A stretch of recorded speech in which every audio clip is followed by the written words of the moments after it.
Can New York Giants head coach Brian Daboll outsmart Patriots head coach and mentor Bill Belichick? We're talking that, key storylines, matchups, and more on this special crossover edition of Locked On Giants and Locked On Patriots coming your way next. You are Locked On Giants, your daily New York Giants podcast. Part of the Locked On Podcast Network, your team every day.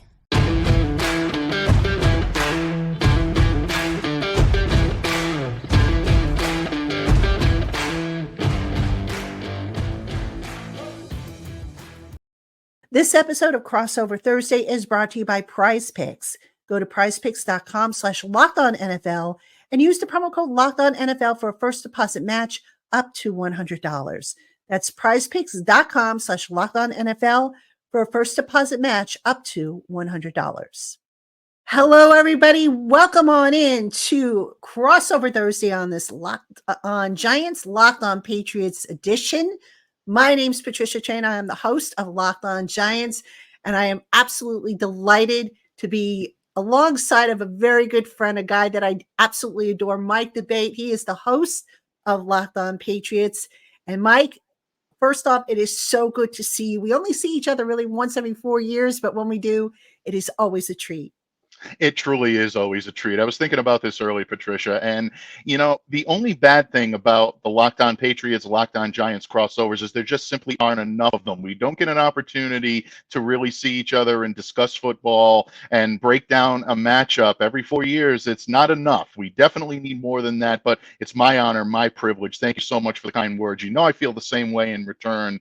Going to be a fun one today because it hasn't been so fun for our fan bases this season. No, it has not. The battle of the tank, actually, the battle of who's going to get a higher draft pick. Both teams having an uncertain future at quarterback.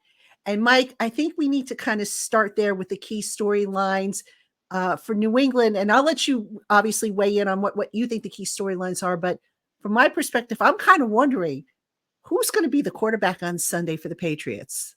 Yeah, well, that is the big story in New England right now. And really, I think the main story in New England right now, not just this Sunday, but even beyond. But let's stick to this Week 12 matchup for the purposes of today's conversation, because when Mac Jones walked off the field at Deutsche Bank Park in Frankfurt, Germany, fresh off a 21-17 loss from the Indianapolis Colts, everyone in Patriots Nation, fans and media alike, were wondering whether or not they had seen the last of Mac on the football field as a starter for the New England Patriots. This came after what I believe may be his most cringeworthy interception of the season.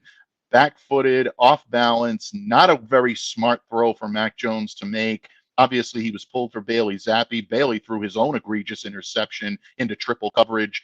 But a lot of people were wondering whether or not Mac Jones, yet another failure in clutch situations, whether he even deserved the opportunity to retain his job and fight for his job. But like I've said several times on Locked On Patriots in the past weeks, it's all well and good to want to bench your starter. And he may even deserve it, believe it or not. But you also have to take a look at what's on the bench and where they would be turning to if they do indeed put him on the bench. Zappi, 10 passes, 104 yards, and an interception during 3 appearances in relief duty. Not exactly commensurate to what we saw from him last season when he led the Patriots to consecutive victories.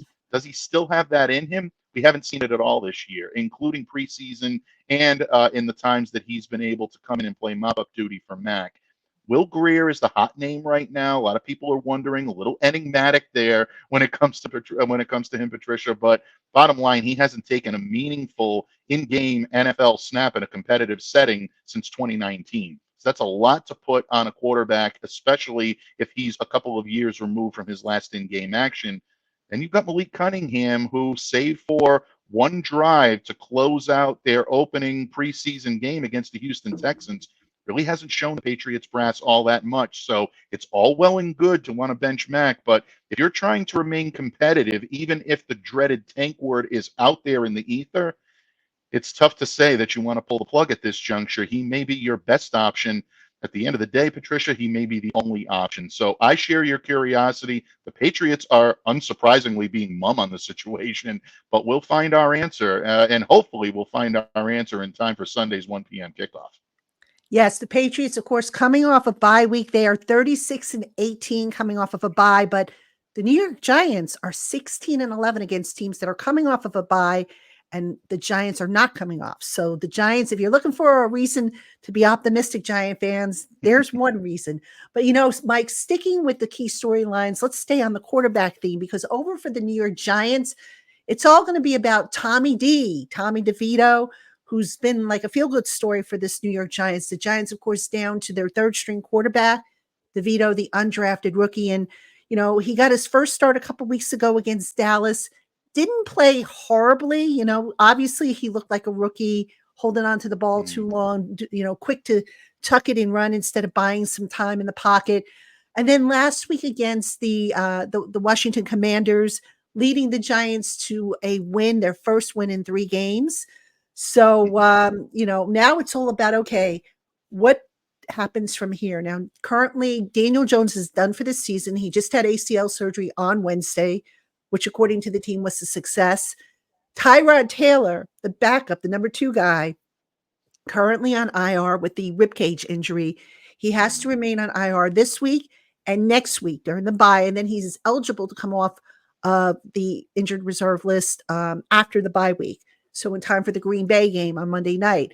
So the question here for the Giants, or one of the big stories is can Tommy DeVito hold on to the starting job for the Giants the rest of the year? And it's not going to be easy, because as we have seen so many times, and you could probably attest to this, Bill Belichick's fingerprints are all over that defense. And even though there are some injuries on that defense, they like to confuse the heck out of quarterbacks. And they don't care if you're a rookie. They don't care if you're a 10-year veteran. They do all kinds of funky things to confuse the opposing quarterback. And how does Tommy DeVito respond to that? Now, DeVito thus far has been very good with ball security. Even when under duress, he hasn't lost the ball. He hasn't really thrown any stupid interceptions or any, balls that are into traffic where you say, oh my gosh, what was he thinking? But with Belichick's defense, they can fool a young quarterback. And I think how Tommy DeVito performs this week is going to go a long way towards helping head coach Brian Daboll, offensive coordinator Mike Kafka, decide if they're going to stick with DeVito the rest of the year, or are they going to go back to Tyrod Taylor once he is eligible and activated to come off of IR?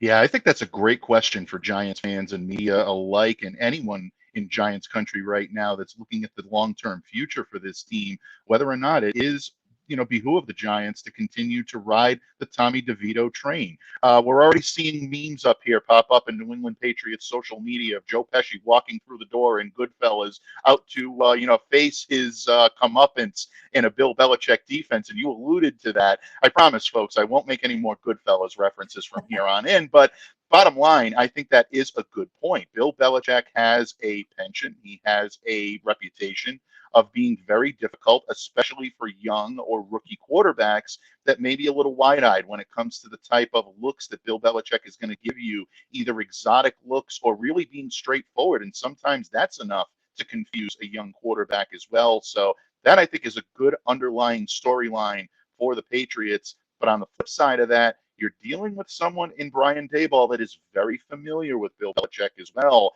This is someone who's had success against Bill Belichick defenses when he was the offensive coordinator in Buffalo. So if Giants fans are feeling a little squeamish about that, and even though Brian Daboll has not necessarily done the job I think a lot of Giants fans felt he would do this season, feel pretty confident that he knows Bill Belichick as well as Bill Belichick knows him. This is going to be a very good chess match for 2 teams on Sunday afternoon. For sure. And speaking of chess matches, after this next break, we're going to talk about some of the chess matches, the matchups that may very well decide the game. So please don't go anywhere. If you're looking for a fun and different way to play fantasy football this season, you need to check out Prize Picks. Just pick 2 or more players, predict their stats, and sit back and see how they perform. It takes less than 60 seconds to make an entry, and best of all, you can turn a few bucks into some nice cash with the right projections. Prize Picks is the #1 daily fantasy sports app, known for its quick withdrawals, easy gameplay, and wide selection of players and stat types. And they offer weekly promotions that can lead to big payouts like Taco Tuesday, when every Tuesday Prize Picks discounts select player projections up to 25% to provide even more value. So what are you waiting for? Go to prizepicks.com/lockedonnfl and use the promo code LOCKEDONNFL for a first deposit match up to $100. That's prizepicks.com/lockedonnfl, and that promo code is LOCKEDONNFL for your first deposit match up to $100. Prize Picks, daily fantasy sports made easy. All right, everybody, welcome back to the crossover edition. Locked On Giants, Locked On Patriots, the Giants, the home team, the Patriots, the visitors. I'm Patricia Traina of Locked On Giants. He is Mike the Bait of Locked On Patriots. And we are getting into this game. We are getting you ready with the key storylines, the matchups. And we're coming up, we're going to talk a little bit about predictions. And Mike, let's talk about some of the matchups. And I'll let you go first. I have an idea of what matchup I'm going to be watching, but I want to hear what you have to say first.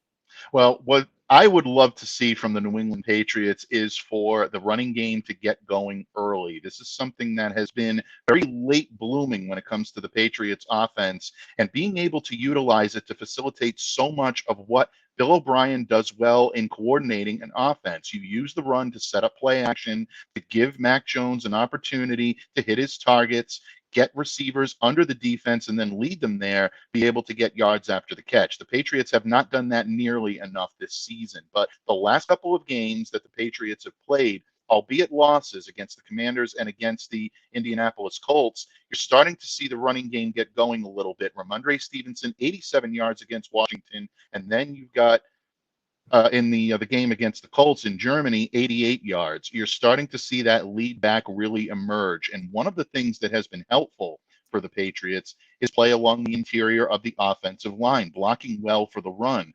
Patriots have been very difficult and suspect when it comes to pass protection, but against the run, they've been very good. Now you're looking at a Giants team that hasn't necessarily defended the run all that well this year. So there's my matchup that I'm looking for. It's the interior of that Patriots offensive line going against the Giants run defense. They're 29th in the league. They're allowing 135.1 yards on the ground, 4.8 yards per carry. But if there's something that worries me in this matchup, it's Dexter Lawrence. There's no question about it. This guy can definitely provide you a lot of difficulty if you're the New England Patriots and trying to run against that defense. 92.8 overall grade, best among interior defensive linemen from Pro Football Focus. Really, but when it comes to his move from the snap or it comes to his block recognition, I think this is one of the most formidable interior defensive linemen in the game today. He also is able to facilitate pass pressure as well. So that's a concern of Mac Jones. But if he's going to win his matchups, it's got to be against that interior of that defensive line. David Andrews, Cole Strange, City So. I think the Patriots have found a good core in that middle. This may be their toughest task to date since settling on that trio. So has been good, but he's a rookie. He struggles in pass protection. Andrews is solid. Strange has been up and down because of injuries. This is a matchup that could, I think, decide the outcome of this game for New England. How about you, Patricia? What are you looking at? I'm going to keep it in the pit as well, or the trenches. Everybody said, why do you call it the pit? It's actually the trenches, I guess. I'm old school. I call it the pit. But anyway, I think the Giants defensive front against the Patriots offensive line. Now, we don't know who the quarterback's going to be. Is it going to be Bailey Zappi? Is it going to be Mac Jones? Who's it going to be? But whoever it is, it's not Tom Brady. And Tom Brady, as you know, Mike, from covering the Patriots for a number of years like you did have, he could decipher things, get the ball out of his hands, knew what to do. He could basically, avoid the rush. He could avoid the pressure. I'm not so sure with any of these quarterback options that the Patriots have that's going to be the case. According to Pro Football Focus, the Patriots offensive line ranked 28th in pass blocking efficiency, 81.1%. They've given up quite a few pressures. And, when you have a young quarterback back there who takes maybe a little bit longer to decide where he's going to go with the ball or what he's going to do, that can be a recipe for disaster. I mean, we've kind of seen it with the Giants and Tommy DeVito holding onto the ball, averaging 3.03 seconds thus far in his two starts. So for me, The Giants, Kayvon Thibodeau has been on a tear these last few games. He was quiet, in the Dallas game, but he has been on a tear. First defender in a Wink Martindale coach defense to actually have double-digit sacks. That's amazing. And he's only like 2.5 sacks, I think, behind the league leader in sacks. So it's been a while since the Giants have had a sack leader. So between Thibodeau, between Dexter Lawrence, who is also, quite a load to handle. I mean, he's going to draw easily double teams, which should open up stuff for, the Thibodeaus and the other guys to come in. That's going to be a matchup that I want to keep an eye on, because if the Giants could rattle whoever the quarterback is, it really won't matter who Belichick plays back there. Get pressure on him, move the quarterback off his mark, force some mistakes, force some, bad decisions, and maybe, just maybe, you give yourself a chance to win this one. Such an interesting point that you make about the blitz and Wink Martindale and his love for, getting pressure on quarterbacks. Mac Jones, when he spoke to the media on Wednesday morning, did not reveal who was going to be the starting quarterback, but a cryptic comment that he made stuck in my head. And he said it takes experience to be able to counteract a Giants defense that loves to blitz, that loves to put pressure on the quarterback and show you a lot of different looks. I think that's interesting, because if you look at the arsenal behind Mac Jones, you don't have a whole lot of NFL game-ready experience. Bailey Zappe's experience has been limited, especially this season. Will Grier, we said last segment, not a competitive snap since 2019, and Malik Cunningham is an undrafted rookie relegated to mostly practice squad duties. So that could be interesting. Does that force the Patriots' hand to put Mac Jones in there? At the same time, what the Giants do well has been Mac Jones's toughest task to date. He doesn't handle the pressure well, especially when it starts coming from the second and third level of the defense. That could really be something. So I'm glad that you brought that up. That matchup is a lot more intriguing than simply Dexter Lawrence against the interior. I'm going to be keeping my sharp eye on that. But really, folks, I think the Patriots O-line and their ability to handle the blitz is going to be just as intriguing, if not more, against that total Giants defense. Yeah, and it always starts up front. I mean, you can make the same argument for the Giants offensive line, the worst in the league, having given up the most sacks in the league. Now, not all the sacks are on the Giants offensive line. Some of them you got to pack onto the quarterback for, as I said, holding onto the ball too long. But really, the offensive line, I think everybody can agree safely that the Giants offensive line has not been a strength for this team. It's had some injuries, Evan Neal, the right tackle, who hasn't really developed the way they hoped he would, he's probably going to miss another game. Andrew Thomas, their stud left tackle, he's banged up, but he should be good to go. He's dealing with a knee, and then, of course, is coming off the hamstring injury. And then the interior, where you have Justin Pugh, who had a kind of a rough game last week. He's playing left guard. You've got the rookie John Michael Schmitz. And then, I'm assuming at right guard, it's either going to be Marcus McKethan or maybe it's going to be Mark Lewinsky. I'm not even sure, who it's going to be. Tyree Phillips will probably fill in for Evan Neal at right tackle. So just a lot of mixing and matching, and just that offensive line has been a problem for the New York Giants. And that's where it all starts, my friend. It starts in the pit. If you can't win, whether you're on offense or defense, if you can't win that battle, then what chance do you have? Yeah, you're absolutely right. And that is where these games are won. And Patriots and the Giants are two teams that know all too well that if you start getting behind and that quicksand starts becoming porous and you start to sink into it, it can be difficult to pull yourselves out of it. We've seen New England falter far too often this year in those situations. And I know Giants fans have seen that as well with their teams. So definitely important to watch these matchups. And then it always makes the matchups at the skill positions a lot more intriguing. The corners going against the receivers, maybe get the tight ends involved. These things are all sparked by what you see up front. And I think for these two teams, that's going to be the battle of the afternoon. All right. Well, speaking of battles, coming up, we're going to talk about predictions. And then, Mike, I've got a question I have to ask you. I didn't get to ask it in the first segment, but I'm going to ask it in the next segment. So don't go anywhere, folks. We'll be right back on this crossover edition, Locked On Giants, Locked On Patriots. Locked On has launched the first ever national sports 24/7 streaming channel on YouTube. Locked On Sports Today is here for you 24/7, covering the top sports stories of the day with the local experts of Locked On, plus our national shows covering every league. Go to Locked On Sports Today on YouTube and subscribe to the first ever national sports 24/7 streaming channel. All right, everybody, welcome back to this crossover edition, Locked On Giants, Locked On Patriots. I'm Patricia Traina of Locked On Giants. He is Mike Debate of Locked On Patriots. The Giants, the home team, and the Giants looking to record their second win in a row. They have not strung together back-to-back wins this season, so they're hoping for that. And I know Giant fans, of course, are hoping for the opposite because of draft position and tanking and all that stuff. But I have a burning question. Before we get into predictions, Mike, I've got to ask you, there have been reports, rumors, whatever you want to call it, that Bill Belichick may be in his last year as the coach. Now, I don't know what his contract status is. I think I had read that he had signed a multi-year extension, and, if he's fired, there's going to be this whole big mess if somebody wants to get him. But what can you tell us about Bill Belichick's future with the Patriots? Well, based on what we've heard regarding Bill's contract, and again, this is always the most closely guarded secret in New England, Patricia. Bill's contract is reportedly through the end of 2024. So if a team wants to secure his services for this upcoming season in 2024, it would have to be via trade or working out some sort of a deal with the front office in order to allow him to pursue another opportunity. I don't think the Patriots are just going to let Bill Belichick walk out the door for nothing. So now you're probably looking at a trade. If that were to happen, there are a lot of pieces of red tape that would have to be cleared up, including what Bill Belichick's compensation would be.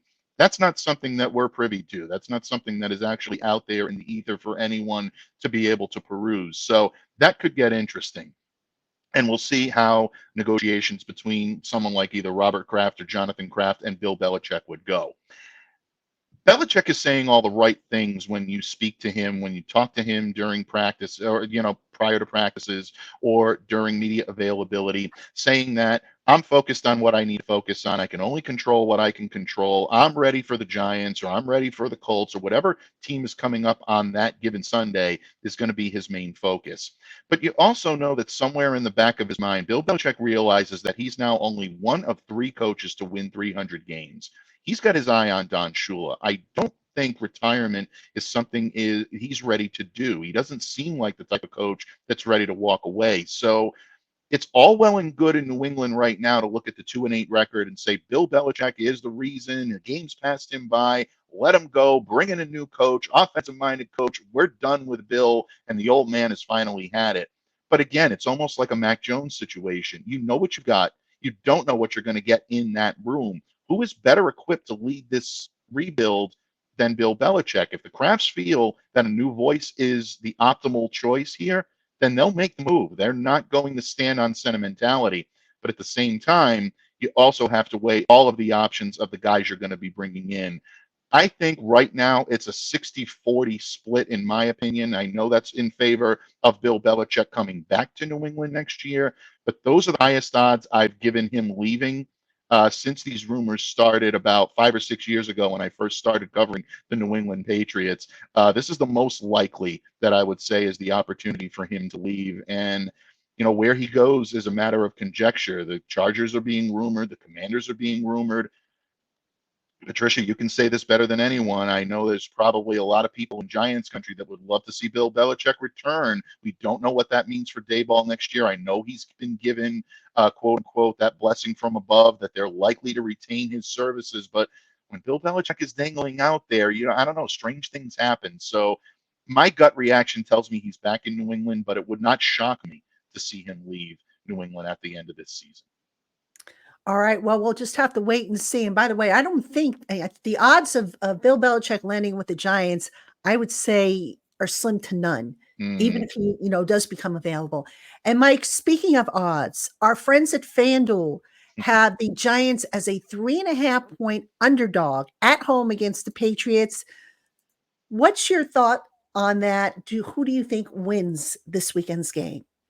Well, I can never say with absolute certainty that the New England Patriots have a get-right game or a finally an ability to break through and keep everything on an even keel. Not this season, not with this team. And the way the Giants played against the Washington Commanders, I think this is a very worrisome matchup for the New England Patriots. And a couple of weeks ago, I might have thought this was a little more evenly matched. But look, if the Patriots are going to be successful at all, they have to win their battles on third down. That's been, I think, their biggest Achilles heel all season long. They're doing a decent job of containing on defense, but on offense, they were only able to convert 6 of 14 attempts against the Indianapolis Colts last 2 weeks ago.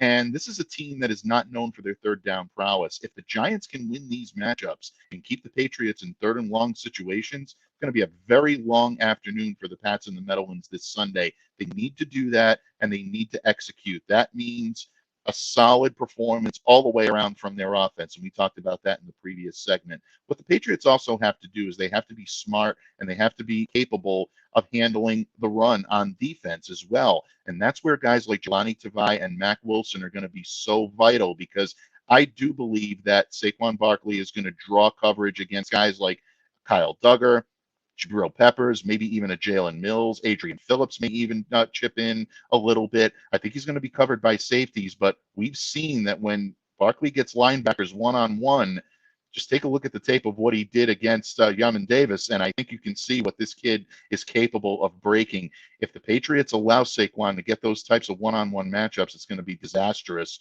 for New England. So stay tight on the run defense, win your battles on third down. The eternal optimist in me, and and for the sake and sanity of my fan base, Patricia, I'm going to say the Patriots eat this one out 19-16 in, I think, a very hard-fought defensive battle between both sides. But it would not shock me to see the Giants come away with this, especially if the Tommy DeVito that showed up last week shows up this week in the Meadowlands. And speaking of DeVito, I think the game plan has to be get the ball out of his hands quickly. Last week, DeVito threw quite a few downfield passes with some success, I might add. But you know what? They're going to have to get rid of the ball quickly. Don't give Belichick and that defense a chance to confuse the kid. Keep it simple. Get the ball out of the hand to a Wan'Dale Robinson, or Jalen Hyatt. Get him involved, especially if Darius Slayton isn't able to play. Run Saquon Barkley. Saquon Barkley last week as a receiver and as a running back was able to help move the chains. So he's obviously got to be a big part of that offense. And then on defense, as I mentioned, get pressure on whoever the quarterback is. I think it's going to be Mac Jones. I'd be surprised if it wasn't him. Mm-hmm. So get pressure on him, force him into making some mistakes. This Giants defense is now playing with a lot of confidence coming off of that game against Washington. I think it spills over. And, I'm going to break a pledge that I made. I said I would not pick the Giants to win a game the rest of the year until they gave me a reason to do so. I think last week they gave me a reason to do so. And I understand Washington isn't very good. They're better than the Giants. So let's call it what it is. But I'm going to say the Giants upset the Patriots at home. I think it will be a low scoring game. And I'm going to say 24-21. I think they win it on a field goal. Absolutely. And if this one does come down to a field goal, it's going to be interesting. Patriots, a rookie kicker, you never know how those are going to go one way or another. But I think the Giants definitely provided a good amount of optimism for Giants fans last week. And that should spill over this week into this matchup coming up on Sunday, Patricia. Yep, absolutely. And Mike's going to be a good one. I look forward to covering it, as I'm sure you do. And folks, that's going to do it for us here on this crossover Thursday edition, Locked On Giants, Locked On Patriots. Be sure you follow myself if you want information on Giants. I'm on Locked On 5 days a week, Monday through Friday. Or if you want information on Patriots, follow Mike. He is also 5 days a week over on Locked On Patriots. We want to thank you for tuning in, making us your first listen of the day, or if you watch on YouTube, your first watch of the day. We will see you all tomorrow on our respective shows. Thank you, and have a good one, everybody.